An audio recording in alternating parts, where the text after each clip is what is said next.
Hello to all, मेरा नाम है अतुल यादव और आज के इस सेशन में हम लोग डिस्कस करने जा रहे हैं परसेंटेज के बारे में। और आगे के जो न्यूज़ अलग सेशंस होंगे उसमें हम परसेंटेज के डिफरेंट टाइप्स के बारे में जानेंगे कि डिफरेंट टाइप्स के जो क्वेश्चन आते हैं, यानी परसेंटेज के question based on population, percentage के क्वेश्चंस बेस्ड ऑन स्टूडेंट्स के मार्क्स के ऊपर जो क्वेश्चंस आते हैं, परसेंटेज के question based on increase and decrease, percentage के क्वेश्चंस जो न्यूमेरिकली बेस्ड होते हैं, नंबर्स के ऊपर बेस्ड होते हैं परसेंटेज, यानी 20% x का 25% y के बराबर है तो y कितने परसेंट हुआ x का। इस टाइप के जो क्वेश्चंस होते हैं, यानी हम टाइप वाइज चलेंगे और डिफरेंट टाइप के जो क्वेश्चंस हैं उनको सोल्व करेंगे। तो हर एक सेशन में हम एक डिफरेंट टाइप को रखने जा रहे हैं और उसी टाइप के क्वेश्चंस को सोल्व करेंगे और देखेंगे आप भी बड़े आसानी से सोल्व कर पाएंगे उन क्वेश्चंस को। तो आज के इस सेशन में हम अलग अलग टाइप के क्वेश्चन को ही लेंगे, उसके बाद एक सीरीज़ बनाएंगे ताकि आप टाइप वाइज क्वेश्चन को समझ पाएँ कि किस प्रकार से परसेंटेज के क्वेश्चन पूछे जाते हैं और आप किस प्रकार से फ्रैक्शन में कन्वर्ट करके परसेंटेज को बड़े इजीली सोल्व कर पाएंगे। बड़े से बड़ा क्वेश्चन भी आप बड़े आसानी से सोल्व कर पाएंगे। So welcome to our YouTube channel UC live. और आज का ये सेशन शुरू करते हैं आप सबके साथ और वीडियो के अंत तक आप लोग बने रहें। तो देखिए, परसेंटेज की जो प्रीवियस सेशन था, प्रीवियस क्लास थी, उसमें हमने ये चीज़ सीखी है कि किस प्रकार से परसेंटेज को फ्रैक्शन में कन्वर्ट किया जाता है और फ्रैक्शन को आपने कंठस्थ कर लेने हैं। यानी जैसे आपने देखा 20%, तो 20% की वैल्यू 1/5 आपके माइंड में आ जानी चाहिए। 25% देखा 1/4 दिमाग में आना चाहिए। 16 होल 2/3% देखा 1/6 दिमाग में आना चाहिए। आपके माइंड में चलना ही चलना चाहिए कि 20% देखा तो 1/5 आ गया, 25% देखते ही 1/4 आपको समझ में आना चाहिए। 16 होल 2/3% देखा नहीं कि 1/6 की छवि आपके दिमाग में बन जानी चाहिए। 66 होल 2/3% देखा नहीं कि आपको 2/3 नज़र आने लग जाना चाहिए। तो ये चीज़ें आपको दिखनी चाहिए। 12.5% देखा नहीं कि आपके दिमाग में 1/8 आ रहा है। इस तरीके से आपको सोचना है इसके बारे में कि 37.5% देखा नहीं कि आपके दिमाग में 3/8 आना शुरू हो जाएगा। 75% देखा नहीं कि आपके दिमाग में 3/4 आना शुरू हो जाएगा। ये सारी चीज़ें हमें लर्न करनी है, ये सारी चीज़ें हमें ध्यान रखनी है कि जैसे ही परसेंटेज को देखा कैसे फ्रैक्शन में कन्वर्ट करते हैं। 57 होल 1/7% देखा तो आपको दिमाग में आना चाहिए कि तो 4/7 के बराबर होता ही होता है। 157 होल 1/7% देखा तो आपको पता होना चाहिए 11/7 के बराबर होता है। ये सारी चीज़ें हमें सीखनी है। ये सारी चीज़ें जब हम सीख जाएंगे तो कहानी सब कुछ आपको क्लियर समझ में आने लगेगी कि किस तरीके से हम क्वेश्चन को सॉल्व करने जा रहे हैं। यानी 1/6 देखा तो यहाँ से मुझे 5/6 भी याद आ गया कि 5/6 के बारे में भी तो हमने पढ़ा था कल ही कि 83 होल 1/3% होता है, ये 5/6 है। तो ये चीज़ें लर्न होनी चाहिए। ये आपने एक फ्रैक्शन को देखा, उस फ्रैक्शन को देखते ही बाकी के बहुत सारे फ्रैक्शंस भी आपके दिमाग में आ जाने चाहिए। जैसे मैंने 1/5 देखा तो मेरे दिमाग में 3/5 भी आ गया। 60% इज इक्वल्स टू 3/5। मेरे दिमाग में 4/5 भी आ रहा है, 80% होगा। कैसे आ रहा है वो आपको पहले ही बता चुके हैं, पहले ही डिस्कस कर चुके हैं कि किस तरीके से सिर्फ एक आपने लर्न किया, उसके बाद क्या आपको खुद ही माइंड में आने शुरू हो जाएंगे। खुद ही आप सोचने लगेंगे अरे ये इतना होता है तो ये तो इसके बराबर होगा, ये इसके बराबर होगा, ये इसके बराबर होगा। तो परसेंटेज से फ्रैक्शन में कन्वर्ट करना ये हमने सीखा था और यही चीज़ हम यहाँ पे सीख रहे हैं। और अब कुछ क्वेश्चंस प्रयास करेंगे सॉल्व करने की, किस तरीके के क्वेश्चन पूछे जाते हैं, आप कैसे उनको बड़े शॉर्ट टाइम में परसेंटेज को फ्रैक्शन में कन्वर्ट करके सिर्फ सीख पाएंगे बड़े आसानी से। सो चलिए शुरू करते हैं आज का ये सेशन। तो देखिए, पहला क्वेश्चन हमारे पास क्या है, थोड़ा सा रंग बदल लेते हैं पेन का। लोग तो रंग बदलते ही रहते हैं, हम लोग पेन का रंग बदल लेते हैं, कुछ अच्छा करते हैं। If 11 whole 1/9% of a number is added with itself. Hindi वालों के लिए मैं बता देता हूँ कि भाई आप थोड़ा सा, मैं हिंदी में ही कन्वर्ट करके खुद ही समझा देता हूँ आप लोगों को। हिंदी में तो हम नहीं लिख पा रहे हैं, थोड़े टाइम बाद इस चीज़ को भी कवर अप कर लिया जाएगा कि क्वेश्चन इंग्लिश में भी दिखे, साथ के साथ आपको हिंदी में भी दिखे। इस पर भी काम चल रहा है, थोड़ा समय का अभाव है, इस वजह से ऐसा करना पड़ रहा है। If 11 whole 1/9% of a number, यानी किसी नंबर का इतना प्रतिशत उसी नंबर में ही जोड़ दिया जाए विद इटसेल्फ, यानी उसी नंबर में जोड़ दिया जाए तो result become how much, result become 900, यानी 900 हो जाएगा रिजल्ट। ये हमने समझ लिया। कैसे समझेंगे, क्या समझेंगे इससे, क्या बात समझ में आनी चाहिए। If 11 whole 1/9% of a number is added with itself, यानी खुद में ही ऐड कर दें। तो देखो 11 होल 1/9% का मतलब क्या हुआ। 11 होल 1/9% जैसे ही दिखा दिमाग में क्या आना चाहिए भाई, 1/9 आना चाहिए। यस और नो, 1/9 आ गया। यानी 11 होल 1/9% कितना होता है, 1/9 होता है। ये बोल रहे हैं अगर ये नंबर खुद में ही जोड़ दिया द रिजल्ट बिकम 900, यानी 9 का क्या समझेंगे इससे कि 9 का इतना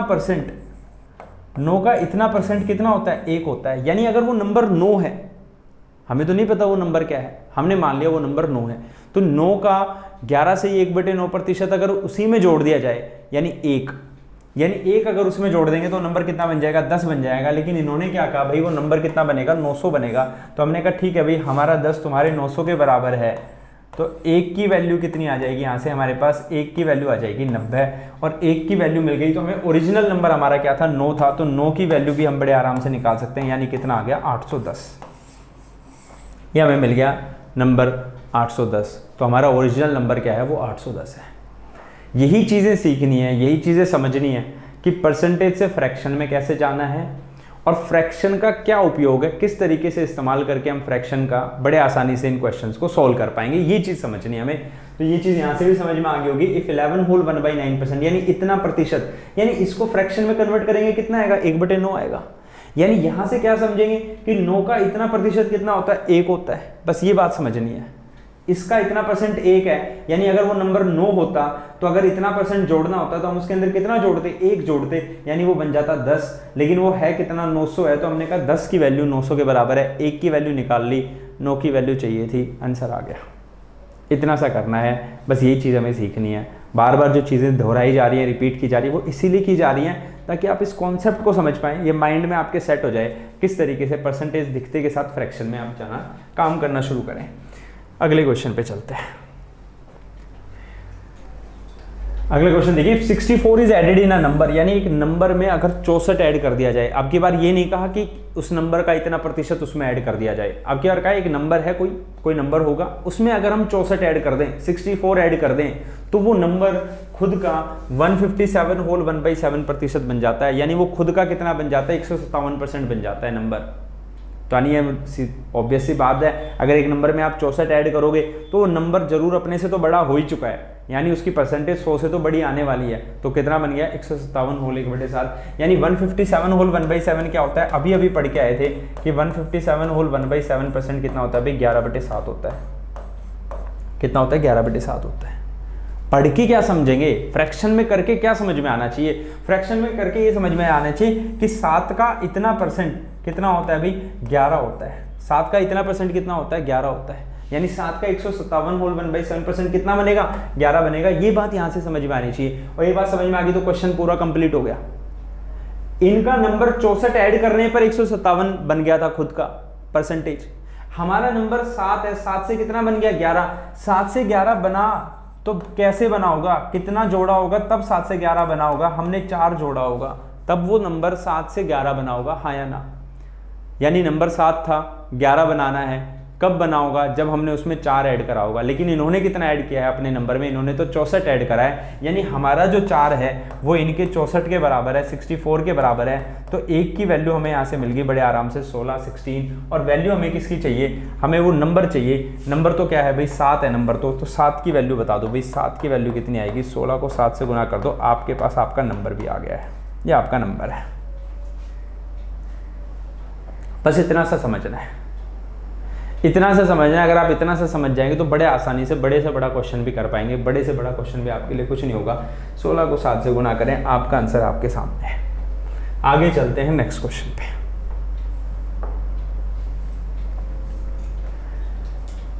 तो ये चीज़ें, बहुत सारे क्वेश्चंस ऐसे होंगे आपने देखे होंगे, बार बार पढ़े होंगे क्वेश्चंस, बार बार ये एग्जाम में आते हैं। एग्जाम ओरिएंटेड क्वेश्चंस है सारे, बहुत सारे एग्जाम्स में पूछे जाते हैं ऐसे क्वेश्चन कि भाई ये नंबर में इतना बढ़ा देंगे तो कितना बन जाएगा, इस प्रकार के क्वेश्चन। और अभी देखिए कि अगर किसी रेक्टेंगल की, ट्रायंगल की साइड्स को बढ़ा दिया जाए, उसके बेस को बढ़ा दें, उसकी हाइट को बढ़ा दें, रेक्टेंगल की लेंथ को बढ़ा दें, ब्रेथ को बढ़ा दें, तो उसके पूरे एरिया के ऊपर कितना इम्पैक्ट पड़ेगा, पूरा एरिया कितना चेंज होएगा कि नहीं होएगा, इस टाइप के क्वेश्चंस भी पूछे जाते हैं। तो वो भी हमें समझ में आने चाहिए, वो भी हमें आने चाहिए कि भाई किस तरीके से हम ये क्वेश्चंस कर पाएंगे। ठीक है भाई, तो ये चीज़ें भी हमें समझनी है, साथ के साथ इन पे भी काम करना है। तो क्वेश्चन पढ़ते हैं क्या है, if the length of rectangle, यानी एक रेक्टेंगल है, इज इंक्रीज्ड बाय 37.5%, यानी 37.5% उसकी लंबाई को बढ़ा दिया जाता है। यानी एक रेक्टेंगल है, ये अभी तो रेक्टेंगल ऐसा है कुछ, यानी इसकी लंबाई L मान लेते हैं, इसकी चौड़ाई B मान लेते हैं, ये रेक्टेंगल हमारे पास है।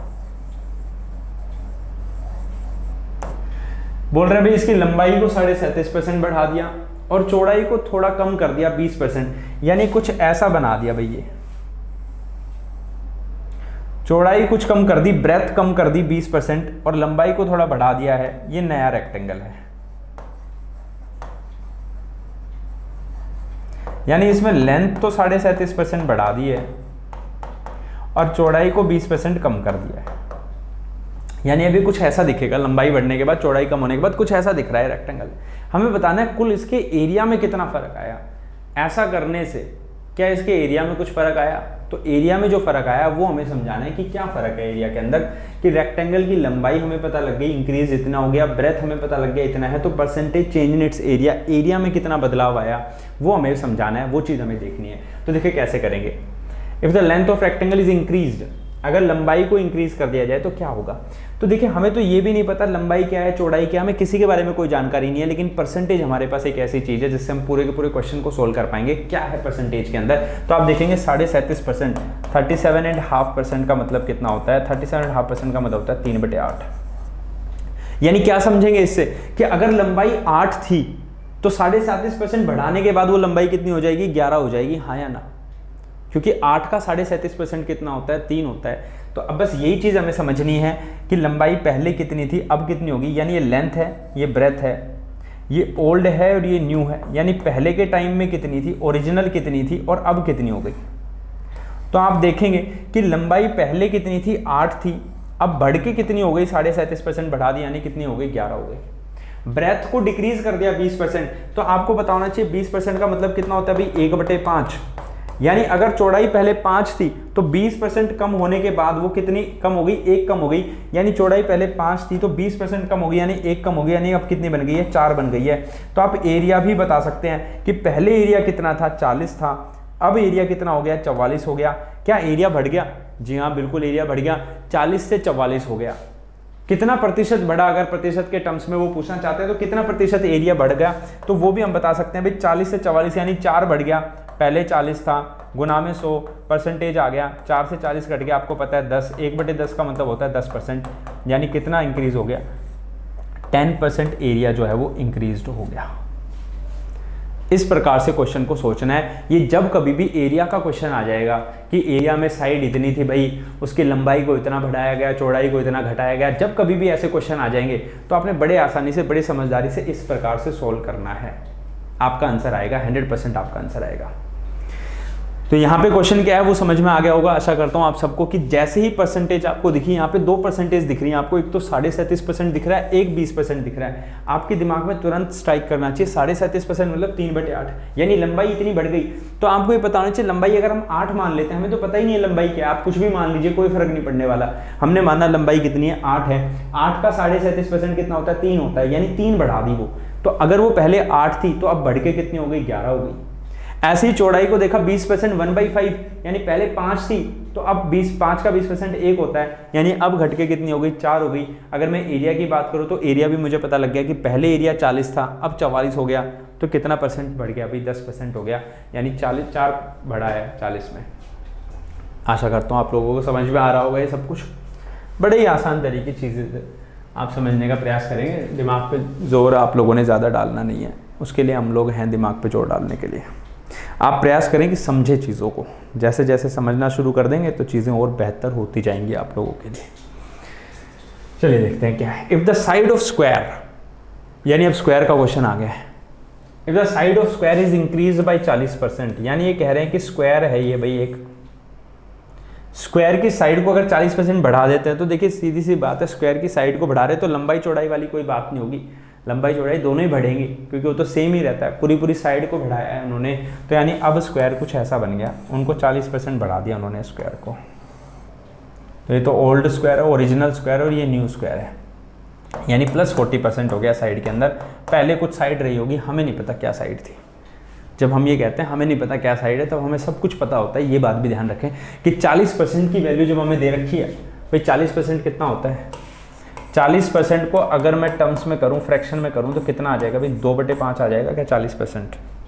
40/100 0 आ जाएगा। बिल्कुल 2/5 आना चाहिए, क्योंकि 20% 1/5 होता है, तो 40% 2/5 होगा। सीधी सीधी बात है। तो side of square is increased by 40%। Side of square की साइड को 40% बढ़ा दिया, कोई बात नहीं, बढ़ा देते हैं, क्या दिक्कत है? यानी अगर 5 थी साइड, तो 5 का 40% कितना होता है? 2 होता है, यानी 7 बन गई। तो अगर मैं पहले की बात करूं और नई की बात करूं, तो साइड की बात कर रहा हूं पहले, देखेंगे तो पहले साइड कितनी थी? 5 थी, अब कितनी हो गई भाई? 7 हो गई। और अगर मैं एरिया की बात करूं, भाई एरिया क्या है? तो एरिया आपको पता है साइड का स्क्वायर होता है, यानी यहाँ एरिया 5 का स्क्वायर, ये एरिया कितना हो जाएगा भाई? 7 का स्क्वायर। यानी पहले एरिया 25 था, अब एरिया हो गया 49 हो गया। एरिया बढ़ गया।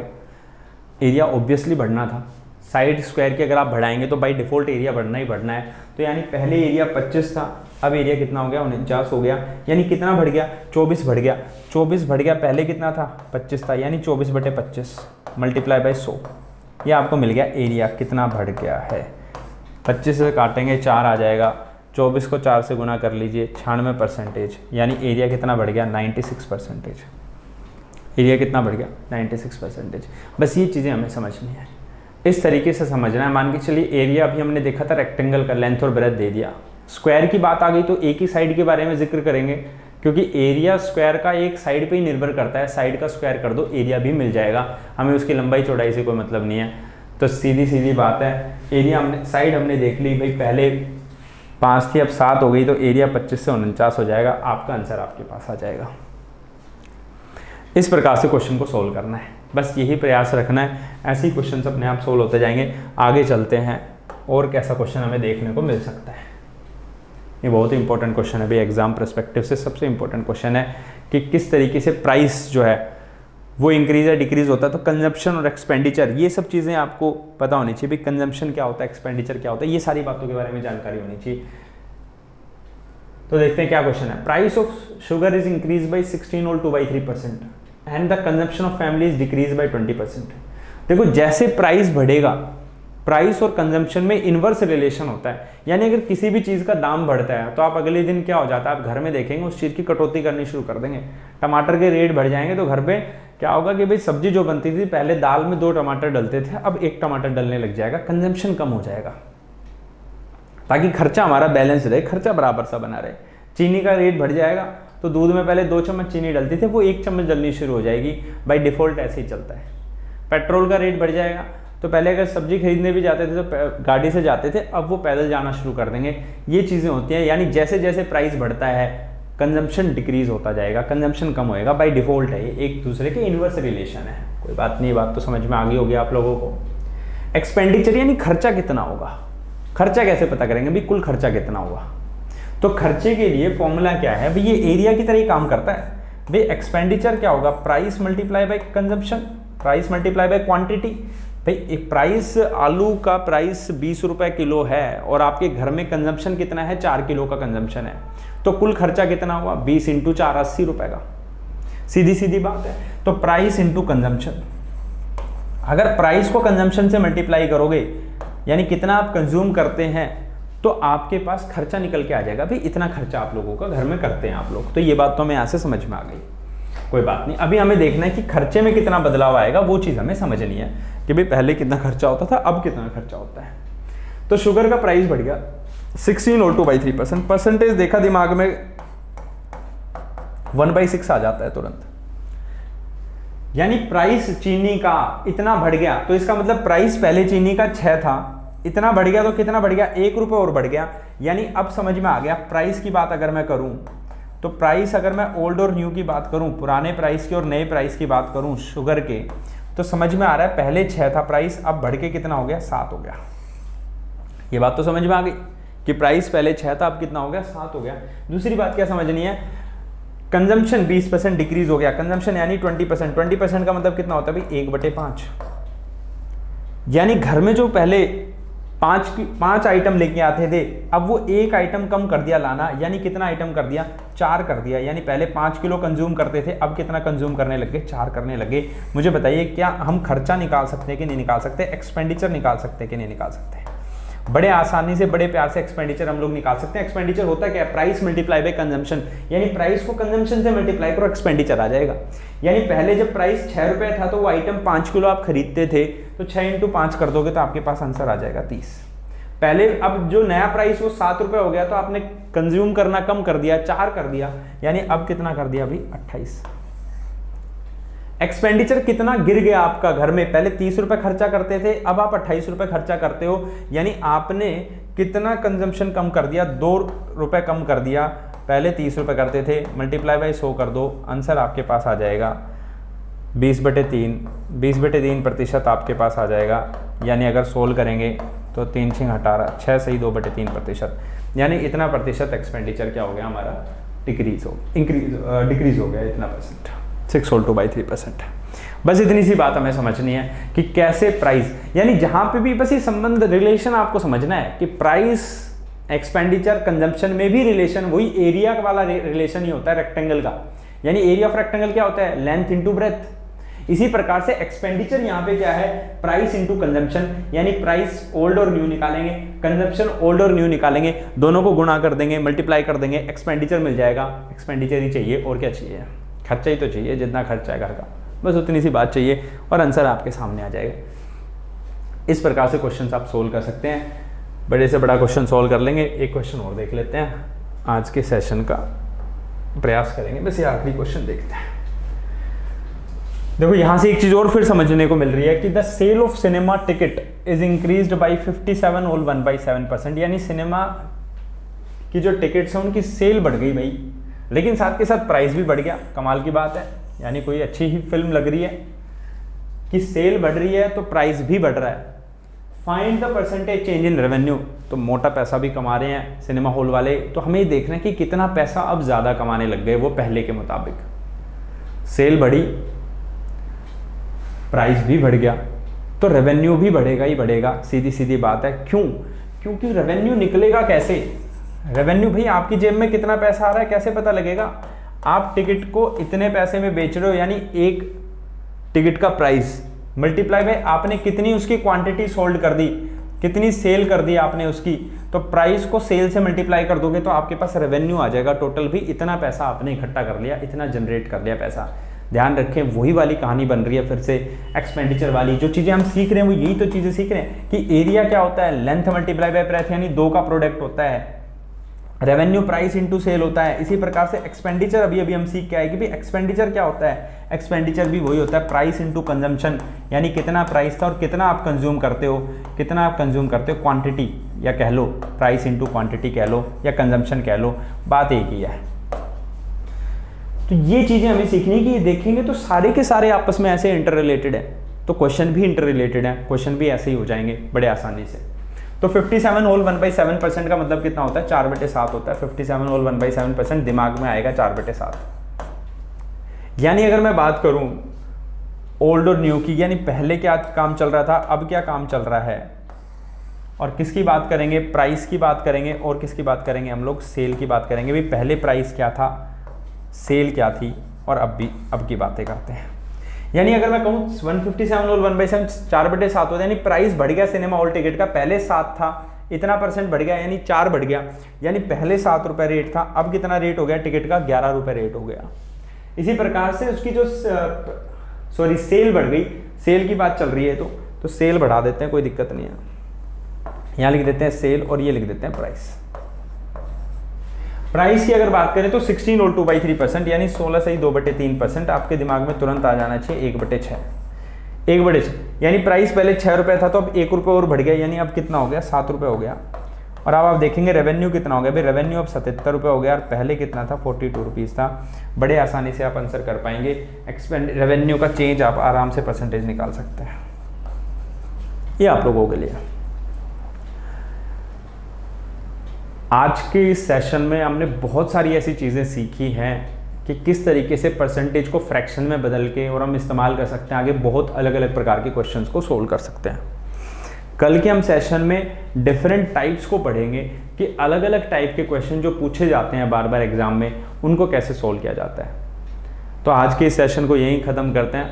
आशा करते हैं आप लोगों को समझ में आ रहा होगा। अगर अच्छे से समझ में आ रहा है और वीडियो के यहाँ तक आप पहुँच गए हैं देखते देखते, तो लाइक पे क्लिक करना ना भूलें, चैनल को सब्सक्राइब करें और साथ के साथ कमेंट सेक्शन में आपके फीडबैक का इंतज़ार हमेशा रहता है। Bye bye, take care, have a nice day.